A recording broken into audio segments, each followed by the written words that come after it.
Gusto mo bang matuto kung paano gumawa ng sariling wiring ng water refilling station mo? Una dapat,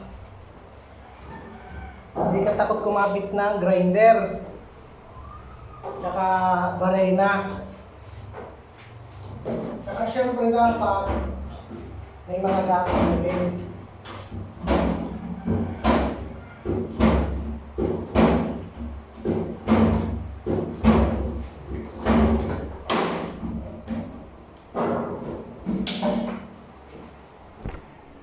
Una,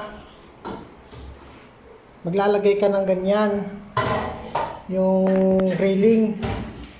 Tapos, pag nakalagay ka na ng railing na ganyan, lalagyan ka na ng itong breaker na ganito. Sampak mo na siya. Tapos, itong mga breaker, mga motor. Yan, sampak mo na yan. Yan. Salpak mo na din yan. Yan. Tapos, dapat may distansya siya para pag nag-wiring ka, hindi ka mahirapan. Yan, may mga distansya. Yan, mga ganyan. May mga pagitan siya. Yan. Ano? Yan.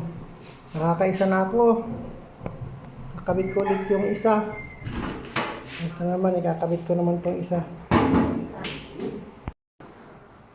So, yan na po. Naikabit ko na yung ducting niya, oh. Diyan natin papadaanin yung wire para malinis siyang tingnan. Yan, guys. Hindi ko pa siya tapos. Pero malapit na. Bukas na lang ulit.